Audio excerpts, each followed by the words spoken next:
Salut à vous les neuronautes, bienvenue dans ce nouveau podcast. Aujourd'hui, on va parler psychologie positive. Est-ce que c'est possible d'être heureux en pleine pandémie? Les réponses de cette fameuse psychologie positive en 2021. Alors, constat pour 2020-2021, il n'est pas terrible, on est d'accord. Entre la pandémie, la gestion des gouvernements, tous ces éléments-là vont laisser des traces. En particulier, quand il s'agit de la vie psychologique. Ces mesures restrictives, le stress de la pandémie, etc., eh bien, les études qui ont été faites dans cette période, elles font le bilan d'une détérioration mondiale de la santé mentale. Cette santé mentale qui se détériore, ça amène une augmentation du stress et aussi de tous les symptômes qui vont avec. L'anxiété chronique, les symptômes dépressifs, la détresse psychologique et bien sûr les troubles du sommeil. Dans ce cadre, qu'est-ce qu'on peut espérer de la psychologie positive ? Eh bien, c'est ce qu'ont exploré les membres de l'équipe Cosmopolite menée par le professeur Leah Waters, qui est chercheuse et psychologue australienne. Ces spécialistes, reconnus en psychologie positive, ont exploré les études réalisées en 2020-2021 sur les populations mondiales et ont mis en perspective des outils utilisés dans les précédentes crises. Leur objectif, c'était montrer la force des méthodes de la psychologie positive, y compris dans les contextes de crise comme ce qu'on vit actuellement. Résultat, c'est efficace. Alors, avant de voir ces outils-là, explorons ensemble ce que c'est que la psychologie positive et quels sont ses effets. L'objectif de la psychologie positive, c'est de viser un fonctionnement optimal pour les personnes, les groupes et les institutions grâce à l'accompagnement à la vie psychologique. La vie psychologique, c'est les émotions, la cognition, la vie sociale, le bien-être, etc., etc. Elle est apparue fin des années 90 pour contrebalancer la vision de la psychologie de l'époque, qui était surtout axée sur le négatif, sur ce qui va pas, les difficultés. Alors, c'est évidemment important, bien sûr, mais c'est pas suffisant. Et d'ailleurs, les découvertes faites par la psychologie positive depuis 20 ans le montrent bien. Dans ce podcast, nous allons nous intéresser à 3 effets, justement, de cette psychologie positive pour favoriser le bien-être psychologique. Première chose, l'effet de protection. En gros, les émotions positives, les méthodes de gestion de soi, des émotions, la condition physique et psychologique, et évidemment les relations vont protéger les individus des agressions externes. Deuxième effet, l'effet renforcement. Les mêmes mécanismes vont permettre de maintenir la bonne santé mentale, donc cultiver les émotions positives, développer des méthodes de gestion de soi, etc. Troisième effet, l'effet de construction.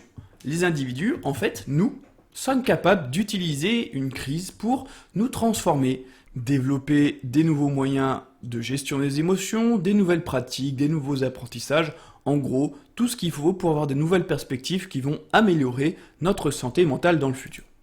Alors, bien sûr, les effets de protection et de renforcement dépendent grandement de notre passé, c'est-à-dire comment ça s'est passé, qu'est-ce qu'on a construit, qu'est-ce qu'on a mis en place avant. Mais l'effet de construction, ça permet surtout de remettre en question tout ça. C'est-à-dire que, à n'importe quel âge, peu importe votre situation actuelle, si vous mettez en place de nouvelles choses, donc des nouveaux outils dont je vais vous parler juste après, eh bien vous pouvez évoluer, vous pouvez changer, vous pouvez transformer tous ces effets de protection et de renforcement, et bien sûr de leur donner un coup de boost. Voyons maintenant justement les fameux outils. Alors, ces outils, il y en a 9, donc 9 axes de progression pour votre quotidien. Je vous rassure, l'idée, c'est pas de faire les 9 en même temps. D'ailleurs, ce serait même pas possible puisque ce serait trop important, ça demanderait trop d'énergie. Par contre, moi, ce que je vous propose, c'est de déterminer 3 points, de changer 3 axes sur lesquels vous allez avoir envie d'évoluer, mais de commencer un par un. De commencer un par un et de vous dire que pour changer et pour transformer vos habitudes au long terme, c'est-à-dire vraiment sur des années, il faut entre 3 à 6 mois à votre cerveau pour changer de manière profonde. Donc, prenez votre premier point, travaillez-le pendant 3 à 6 mois minimum, et ensuite, petit à petit, mettez le deuxième. Puis, évidemment, le troisième au bout d'un an. Mais évitez d'y aller trop vite, trop fort, puisque vous risquez de vous confronter à vos habitudes qui vont vous mettre un gros taquet et éviter de continuer sur le sujet. Allez, c'est parti pour les 9 points. On commence par le premier, c'est le sens qu'a sa vie professionnelle et personnelle. Pour explorer ce sens-là, moi je vais vous proposer 3 questions à vous poser. Le premier, c'est est-ce que mon style de vie actuel, il est cohérent avec mes valeurs ? En gros, quelles sont mes valeurs ? Quel est mon style de vie et est-ce que j'y trouve une cohérence entre les deux ? Donc faites un petit travail sur vous, sur vous-même, sur vos valeurs. Deuxième question, je fais des choses importantes pour moi et pour mon entourage.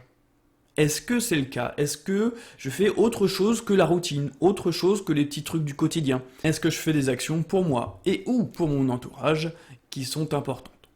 Troisième et dernière question, j'ai des objectifs, ok, mais est-ce qu'ils sont clairs? Est-ce que je les ai mis en place à court et à long terme? Est-ce qu'il y a quelque chose qui me mène, qui me construit? Est-ce que j'ai des jalons pour que ma vie se passe le mieux possible et que mon cerveau soit bien au clair avec ce qu'il attend? Voilà 3 questions qui peuvent vous aider justement à mettre du sens sur votre vie professionnelle et personnelle. Deuxième point, deuxième axe de progression, la défense. Quelle capacité j'ai à me défendre contre le stress? Est-ce que j'ai des stratégies qui me permettent de faire ça? Et est-ce que par exemple, j'essaye de voir le positif le plus souvent? Est-ce que j'essaye d'apprendre de situations difficiles? Alors, vous pouvez, pour ça, évidemment, cultiver par exemple le fait de remarquer les événements positifs, de profiter de la vie. Là, par exemple, je regarde dans mon jardin et je vois un superbe ciel bleu alors qu'on est en plein hiver. Eh bien, ça me fait plaisir, c'est quelque chose qui me donne un petit peu de positif, et même si on est dans un contexte de pandémie, etc., eh bien, je me dis, ok, au moins aujourd'hui, j'ai eu un beau soleil, un beau ciel bleu, ça fait plaisir. C'est ça un petit peu l'objectif, c'est de se recentrer aussi sur quelques stratégies qui vont vous permettre de mieux vivre ce que vous vivez à l'heure actuelle. Troisième point, l'autocompassion. La capacité à se traiter avec la même gentillesse et la même préoccupation que les êtres qui nous sont chers. Parce que autant on peut être très ouvert, gentil, préoccupé avec les autres, autant avec nous-mêmes on a tendance à être un peu plus dur, un peu moins coulant, à pas se laisser de place, ou alors à se traiter de tous les noms quand on a un échec. Donc, allez-y tranquille, soyez compassionnel aussi envers vous-même, et développez par exemple pour ça votre conscience de vous. Est-ce que vous vous dites régulièrement par exemple des phrases de dénigrement, genre je suis une merde, j'y arrive pas, etc. Est-ce que vous êtes objectif quand vous réfléchissez à vos actions passées ou à votre pensée? Et est-ce que vous acceptez les souffrances et les émotions pour y faire face? Puisque le déni, évidemment, ça ne permet pas l'autocompassion. Vous voyez, autant de points sur lesquels on peut travailler. Quatrième étape, quatrième possibilité, quatrième outil, le courage. Autrement dit, savoir prendre des risques quand ça vaut la peine.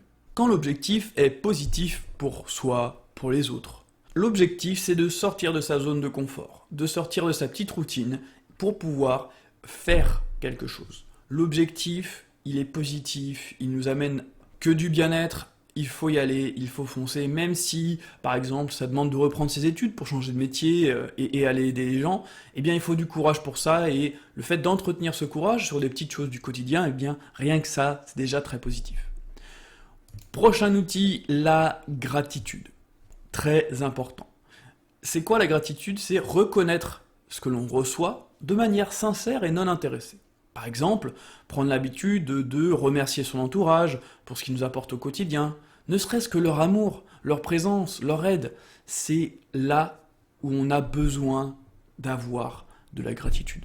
Et c'est pas un simple merci, c'est pas juste ouais, merci d'être là. Non, c'est vraiment de prendre le temps de le dire, de l'exprimer, de le partager, de dire que ça nous apporte beaucoup, que c'est important pour nous dans notre vie, que tout ce que la personne, elle fait, elle est et elle nous apporte, c'est exceptionnel. Il faut le dire, c'est pas parce qu'on est depuis 10, 15 ans, 20 ans en couple par exemple, que l'autre est censé le savoir. Non, il faut le verbaliser. Verbaliser la gratitude, faites-le régulièrement, au quotidien, et pas seulement en couple. Avec votre famille, avec vos amis, tout ça fonctionne très bien. Autre outil, travailler sur ses forces de caractère.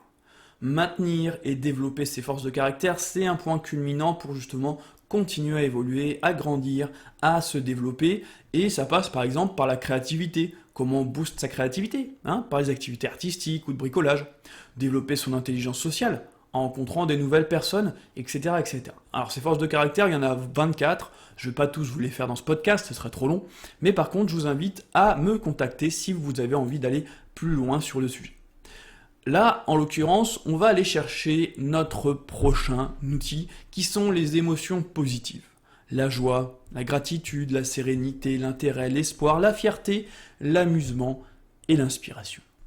Construire une vie où ces émotions-là sont au centre de la vie, au centre de la relation, au centre de tout ce qui fait notre construction de vie. C'est fondamental puisque en fait on a besoin d'équilibrer. On a suffisamment d'émotions négatives, on en a trop même.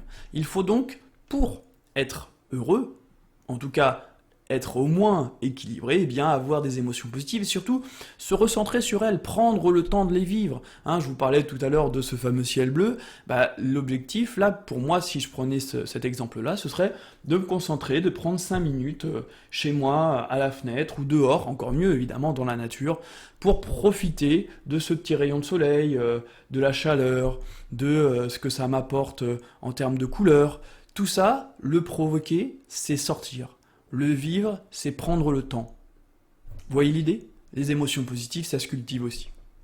En parlant de positives, les relations aussi. Rire ensemble, être agréable, le partage de la gratitude, l'amour et l'amitié, de manière verbale.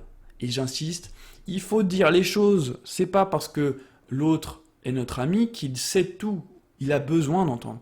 On a besoin d'entendre, d'être écouté, mais aussi d'entendre l'amour, l'amitié que l'on ressent pour l'autre. C'est un peu le principe de la gratitude, mais cette fois-ci pour les relations. Donc, même à distance, même si ce sont des kilomètres qui vous séparent, agissez, faites quelque chose. Appelez, envoyez des messages, des Skype, des Zooms, avec un maximum de love. Envoyez du love à l'intérieur, c'est hyper important.